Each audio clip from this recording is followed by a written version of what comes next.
আমি একটা ইতিহাসের কথা মনে করাবো।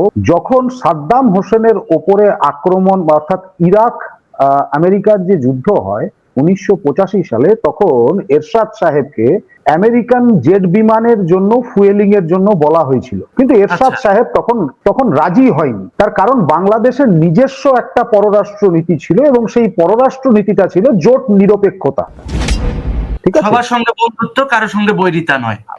বৈরিতা নয়, এটা ছিল সেই সময়কার একটা স্ট্র্যাটেজি। কিন্তু আমি কার কার আমলের কথা বলছি, যখন বাংলাদেশের মানুষের কথা অনুসারে সবচেয়ে খারাপ রিজিউম গেছে। ঠিক, আমি আমি খালেদা জিয়ার কথাও বলছি না, আমি হাসিনার কথাও বলছি না, আমি এরশাদের কথা বলছি। এবার আসি নতুন প্রসঙ্গে। ডোনাল্ড ট্রাম্প হঠাৎ করে পাকিস্তানের প্রশংসা করলেন। এবার স্বাভাবিকভাবে যারা বাংলাদেশের তৌহিদি জনতা আছেন বা যারা বাংলাদেশে জামাত শিবির আছেন, আমি সরাসরি তাদের নাম উল্লেখ করেই বলছি, তারা যথেষ্ট উৎসাহিত হবেন যে হ্যাঁ, এবার আমেরিকা আমাদের পক্ষে চলে এসছে পররাষ্ট্র নীতিগতভাবে। কিন্তু আপনাকে এই মোদ্দা কথাটা বুঝতে হবে যে চীন এবং আমেরিকা তাদের নিজেদের ইন্টারেস্ট ছাড়া অন্য কোনো কিছু বোঝে না, এবং সেই কারণেই চীন আমেরিকার এই যে দুই পন্থার, এই পন্থার মাঝখানে থাকার পরেও ভারতবর্ষ কারো সঙ্গে কোনো সময় গা এলায় না। এতদিন পর্যন্ত বাংলাদেশও সেটা করতো না। কিন্তু ঘটনাক্রমে যে পরিস্থিতিটা দাঁড়ালো সেটা হচ্ছে, আমেরিকা তার কিছুদিন আগে পাকিস্তানকে $395 মিলিয়ন শুধুমাত্র তাদের F-16 বিমানগুলোকে আপগ্রেডেশনের জন্য দিয়েছে। আপগ্রেডেশন, F-16 অনেক পুরনো বিমান। ওটা কি টাকাটা যে দিছে পশ্চিমা বিশ্ব পাকিস্তানকে, এটা কি বিমান মেরামত করার জন্য? একেবারেই ওই পারপাসেই দিয়েছে। F-16 বিমান মেরামতের জন্যই $395 মিলিয়ন দিয়েছে। কিন্তু এই টাকাটা দেওয়ার পেছনে একটা শর্ত দিয়েছে। তারা বলেছে আপনারা এই বিমানটা ভারতবর্ষের দিকে, মানে ভারতবর্ষের সঙ্গে ব্যবহার করার জন্য আপনারা এটা ব্যবহার করতে পারবেন। তাহলে কাদের সঙ্গে ব্যবহার করতে পারবে? দুটো রাষ্ট্র থাকে, এক ইরানের সঙ্গে ব্যবহার করতে পারে এবং আফগানিস্তানের সঙ্গে ব্যবহার করতে পারবে। এবার প্রশ্নটা যেটা, সেটা হচ্ছে ভারতবর্ষের বিরুদ্ধে ব্যবহার করা যাবে না, উগ্রপন্থা দমনের জন্য ওই বিমানটাকে ব্যবহার করা হবে। এই জায়গাটা পর্যন্ত প্রথম বুঝতে হবে। টাকা দেওয়ার আগে পশ্চিমারা শর্ত দিয়েই দিছে যে এখানে শুধু তুমি যুদ্ধ বিমান মেরামত করবে, আমি তোমার টাকা দিব, ঠিক আছে, কিন্তু কথা হচ্ছে এটা কোনো শান্তি বিনষ্টে তোমরা ব্যবহার করতে পারবে না, উগ্রবাদ দমনে ব্যবহার করতে পারো। এক্স্যাক্টলি তাই। এবং আরেকটা মজার কথা বলে রাখি, এই বিমানগুলো কিন্তু তাদের কেনা নয়, এই বিমানগুলো তাদের পাওয়া। অর্থাৎ পাকিস্তানে গ্যারেজ করে রেখেছে। এবার গাড়ির মালিক যদি কেউ হয়, তাহলে সেই তো গাড়ি রিপেয়ারের দেবে, পয়সা দেবে। বলতে পারেন পাকিস্তানকে ড্রাইভার হিসাবে ব্যবহার করছে, যে ভাই ড্রাইভার তুমি গাড়ি নিয়ে যাও, তোমার বাড়িতে থাকলো, তুমি এটা রিপেয়ার করো, কিন্তু আমার অনুমতি ছাড়া তুমি চালাতে পারবে না। এবার আমি পররাষ্ট্র নীতিগত জায়গাটাতে, এই জায়গাটা পর্যন্ত আমাদের কাছে খুব পরিষ্কার এখন পর্যন্ত যা যা ঘটে গেছে।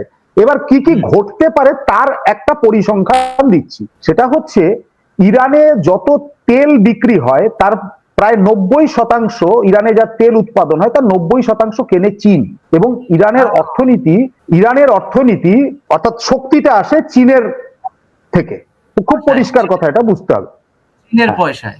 এবার গত কয়েকদিনে ট্রাম্প আমেরিকার প্রেসিডেন্ট হওয়ার পরে আমরা যে কথাটা লক্ষ্য করছি, ট্যারিফ লড়াই একটা শুনছি না, এর উপর এত ট্যারিফ বসাবো, ওর প্রতি এত ট্যারিফ বসাবো, সেটা সবচেয়ে বেশি হয়েছে চীনের সঙ্গে। এবং চীনের প্রেসিডেন্ট শি জিনপিং বলেছে যে এত ট্যারিফ খেলার কি আছে, আসুন না সামনাসামনি যুদ্ধ করি। আচ্ছা, এখন এই কথাটা বলার পরে আমি আপনাদের কাছে খুব পরিষ্কার ভাবে বলছি, সাউথ চায়না সি, দক্ষিণ চীন সাগর, অর্থাৎ যেটা বাংলাদেশ মায়ানমারের নিচের অংশ, চট্টগ্রামের ওই যে সেন্ট মার্টিন, আবার আসছি সেন্ট মার্টিনের ক্ষেত্রে, এই অংশটা দিয়ে ভারত মহাসাগর দিয়ে তারা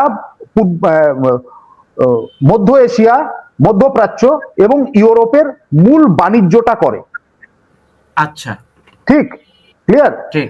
এবার প্রশ্নটা হচ্ছে যে পাকিস্তানকে এবার ব্যবহার করা হবে ইরানের বিরুদ্ধে, এবং ওই F-16 ব্যবহার করে। আমি আপনাদের কাছে আজকে বলে রাখলাম, F-16টা শুধুমাত্র সরষের তেল দিয়ে পরিষ্কার করে চকচকা করার জন্য করে নাই, সাইকেলে তেল দেওয়ার মতো। কেন এখন তাহলে প্রশ্ন হচ্ছে যে এখানে তো ইরানের সঙ্গে তো ইসরায়েলের সম্পর্ক সবচেয়ে খারাপ, তাহলে ইসরায়েলকে দিয়েই আক্রমণ করাতে পারে না। আমি আপনাকে বলছি, ইসরায়েলকে দিয়ে F-35 দিয়ে আক্রমণ হবে না। এটার মূল কারণটা হচ্ছে ইসলামিক বিশ্বকে ভাগ করা শিয়া এবং সুন্নির মধ্যে। আপনারা জানেন যে ইরান হচ্ছে শিয়া দেশ, শিয়া পরিচালিত দেশ। আয়াতুল্লাহ খোমাইনিকে ওই সরকারের মাথা থেকে সরানোর জন্য পাকিস্তানকে এবার ব্যবহার করছে। আর পাকিস্তানের নিজস্ব মতামত বলে, নিজস্ব রাজনীতি বলে কোনো কিচ্ছু নেই। এবার পাকিস্তান এই গোটা এই এলাকাটার মধ্যে সবচেয়ে আলাদা হয়ে গেছে। মুসলিম দিয়ে মুসলিমদেরকে ভাগ করার একটা চক্রান্ত, ভাগ করার চক্রান্ত। এবং আরেকটা মজার ব্যাপার বলি, মধ্যপ্রাচ্য শেষ করি, না না না, টানলো না যাতে মুসলিম বিশ্ব এক হইতে না, মানে ইহুদি আসলেই তো মুসলিম বিশ্ব এক হয়ে যাবে, সবাই ইউনাইটেড হয়ে যাবে, এটা আর করলো না। কি গেম করলো না। আচ্ছা, এইবার আপনাকে আমি বলি এর থেকেও মজার ব্যাপার।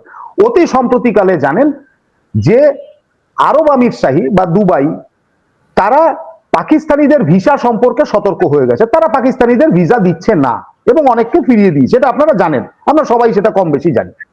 আচ্ছা আচ্ছা, পাকিস্তানিদের ক্ষেত্রে ভিসা একটা রেস্ট্রিকশন আছে। আচ্ছা, এখন পাকিস্তান তো ড্রাইভার, তো একটা হ্যান্ডিম্যান তো লাগে।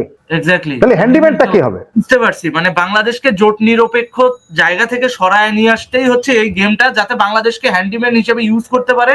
কারণ বাংলাদেশে এই মুহূর্তে সব থেকে জামাত শিবির পন্থী লোকজন, পাকিস্তান পন্থী লোকজনের আস্ফালন বেশি। ঠিক, একদম ঠিক, কারেক্ট।